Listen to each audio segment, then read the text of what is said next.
Hello students, BCA mathematics third के इस video में मैं आपका स्वागत करता हूं। अब हमारा अगला टॉपिक है होमोजीनियस फंक्शन। डिफरेंशियल इक्वेशन में हमने पिछले वीडियो में सेपरेशन मेथड पढ़ा था। तो देखिए, कुछ इक्वेशन डिफरेंशियल इक्वेशन ऐसी भी होती हैं जिनका सेपरेशन नहीं हो सकता। ठीक है, जैसे होमोजीनियस फंक्शन है। तो होमोजीनियस फंक्शन में क्या होता है, इसका एक क्वेश्चन से आप समझते हैं। इसमें होमोजीनियस फंक्शन में इसका सेपरेशन नहीं किया जा सकता। होमोजीनियस फंक्शन क्या होता है? होमोजीनियस फंक्शन में जो x की पावर और y की पावर सेम होती है, जिसकी डिग्री सेम होती है फंक्शन की, तो उसे हम होमोजीनियस फंक्शन कहते हैं।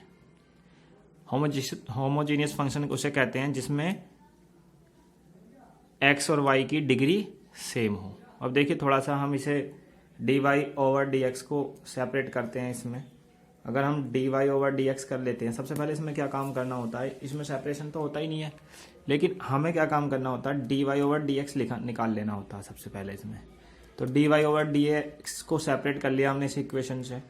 तो जब हम dy/dx निकालेंगे, मतलब इस इक्वेशन को हम ऐसे भी लिख सकते हैं, dy/dx plus Y X plus Y upon X square equal to 0। ये बात बताने की नहीं है, ये बहुत छोटी बात है, आप ये जानते ही होंगे। आप करके देखना इस इक्वेशन को, एक्स स्क्वायर को इसके डिवाइड में भेज देना, ठीक है, और एक्स को इसके डिवाइड में भेज देना। अब तुम क्या होगा, बीच में प्लस का साइन है तो डिवाइड में कैसे चला जाएगा? कोई बात नहीं, इस पार्ट को इधर ले जाना, शिफ्ट कर देना, माइनस ले हो जाएगा, तब हो जाएगा, फिर इधर लाकर प्लस कर देना, तो आपको ये इक्वेशन मिल जाएगी। ठीक है, अब इसमें हम देखते हैं कि देखो, y की मल्टीप्लाई होगी x में, yx हो गया, और y की y में होगी y स्क्वायर हो गया। तो ऊपर की जो डिग्री है वो स्क्वायर यानी 2 है, और नीचे की जो डिग्री है वो x स्क्वायर, वो भी 2 है। तो डिग्री जब सेम होती है तो हमारा होमोजीनियस फंक्शन होता है। तो इस इक्वेशन का हमारा सेपरेशन नहीं हो सकता। ठीक है, अगर सेपरेशन होता तो हम सीधा इंटीग्रेशन करते, तो नहीं हो सकता। तो इसलिए क्या करते हैं कि इसमें एक मेथड है कि जब भी होमोजेनियस फंक्शन होगा तो आपको क्या काम करना होगा? Putting y equal to vx करना है। ये याद ही रखना है आपको कि y इजिकल टू क्या करना है? vx रखना ही रखना है आपको इक्वेशन में। तो इस इक्वेशन में क्या है कि y इजिकल टू vx रखोगे आप, तो y इजिकल टू vx रखेंगे इसमें, तो y की जगह vx आ जाएगा। पर उससे पहले हमें एक काम करना है कि इसी जो हमने y इजिकल टू vx हमारी जो इक्वेशन है, इसका हम एक बार डिफरेंशिएशन कर लेते हैं। तो डिफरेंशिएशन करने के लिए क्या आ जाएगा? dy/dx आ जाएगा, x के रेस्पेक्ट में करना, तो dy/dx ही आ गया। और जब इसका हम करेंगे vx का डिफरेंशिएशन, तो प्रोडक्ट रूल लगाएंगे। प्रोडक्ट रूल लगाएंगे तो एक बार x को छोड़ दो, एक बार v को छोड़ दो। तो जब v को छोड़ोगे तो x का तो 1 हो जाएगा, और जब x को छोड़ दोगे तो v का क्या हो जाएगा? dv/dx हो जाएगा। ठीक है, अब क्या काम करना है आपको? ये वाली वैल्यूज और ये वाली वैल्यूज इस इक्वेशन पुट करनी है। ठीक है, तो आप देखिएगा जहां dy/dx है, तो dy/dx यहां भी है और यहां भी है, तो dy/dx किसके इक्वल में है? v प्लस एक्स dv/dx के। ठीक है, तो इसकी जगह पे आपको ये रख देना है, इसके स्थान पे ये पुट करना है। इसके स्थान पे जब ये पुट करेंगे क्या आएगा? v प्लस एक्स dv/dx, क्योंकि dy/dx इजिकल टू इतना था, तो जहां पर dy/dx है तो वहां पे ये आ जाएगा। ठीक है, अब देखिए यहाँ पे क्या y की जगह क्या रखना है? vx, x को ऐसे रखना है, और y की जगह vx अपॉन एक्स स्क्वायर।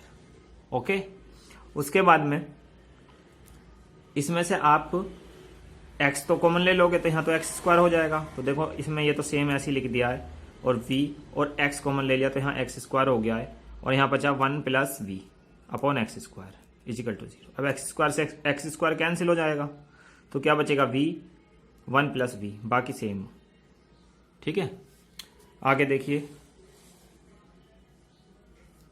अब आपकी इक्वेशन क्या हो गई? v को इधर ले आओ, v की मल्टीप्लाई करो v और v स्क्वायर, तो एक v ये वाला और एक v जब मल्टीप्लाई होगी अंदर तो एक v ये हो गया, तो दोनों v को जोड़ा तो 2v आ गया, और ये v की v में स्क्वायर करा तो v स्क्वायर, तो ये आपको मिला x dv/dx plus v square plus 2v।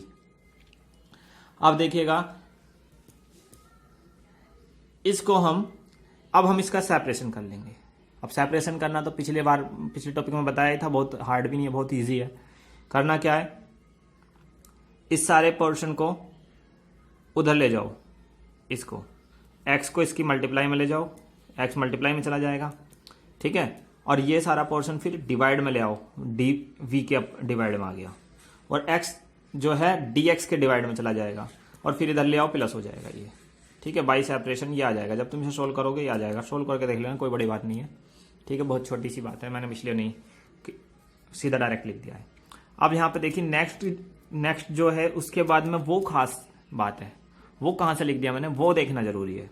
देखिए dv upon V square plus 2v को मैंने क्या लिख दिया, 1/2 1/v माइनस 1/v प्लस 2 लिख दिया इंटू dv, और ये तो सेम है, ये तो ऐसे ही लिखा है। अब ये कहाँ से लिख दिया मैंने, ये चीज हमने करा है, हमने इंटर में एक टॉपिक पढ़ा था बाई पार्शियल फंक्शन, हमने क्या पढ़ा था, पार्शियल फंक्शन, तो ये मैंने बाई पार्शियल फंक्शन कर दिया।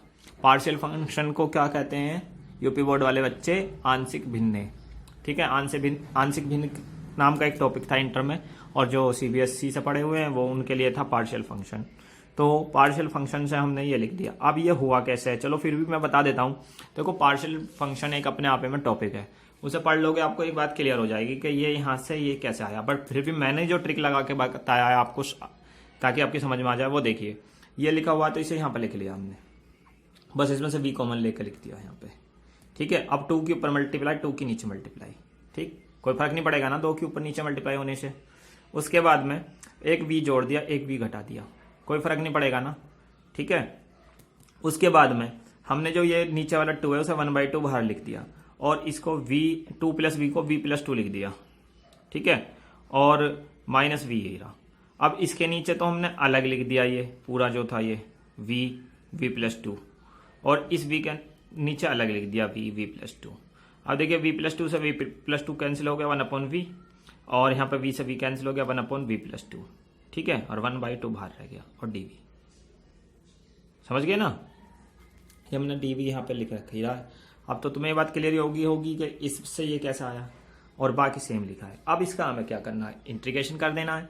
तो 1/2 तो कांस्टेंट है, इसका तो होगा नहीं, लेकिन 1/v का तो हो जाएगा log v, और 1/v प्लस 2 का log v प्लस 2 हो जाएगा, ठीक है, और 1/x का log x हो जाएगा। अब तीनों log में ही है, ठीक है, तीनों log में, लेकिन 1/2 क्या है, 1/2 की मल्टीप्लाई दोनों में होगी, तो 1/2 का मतलब क्या होता है कि log में अगर मल्टीप्लाई में होता है तो वो पावर में चला जाता है, तो इसकी पावर क्या हो जाएगी 1/2 हो जाएगी, इसकी पावर 1/2 हो जाएगी, ठीक है। 1/2 का मतलब क्या होता है, अंडर रूट होता है। अब सारे की हम जो है प्लस में है उसे तो मल्टीप्लाई में लिखो, और जो हम आपका माइनस में है उसे डिवाइड में लिखो, लॉग का नियम होता है, ठीक है।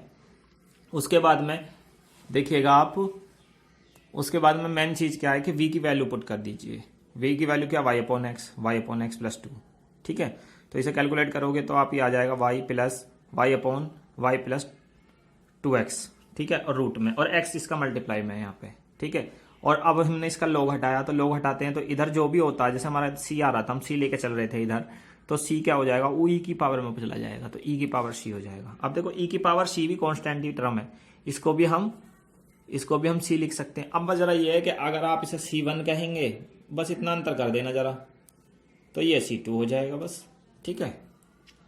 कांस्टेंट टर्म है, कोई दूसरा कांस्टेंट टर्म है, जो भी कांस्टेंट टर्म है उसे हम c लिख सकते हैं। अब देखिएगा अगर हम स्क्वायर कर दें दोनों साइड का, तो इसका स्क्वायर हो जाएगा, बस यही तो है, उसे हमने c2 लिख दिया, ओके। तो x² plus into Y c2, और इसकी मल्टीप्लाई यहाँ पे हो गई, तो y प्लस 2x, ये आंसर आ गया।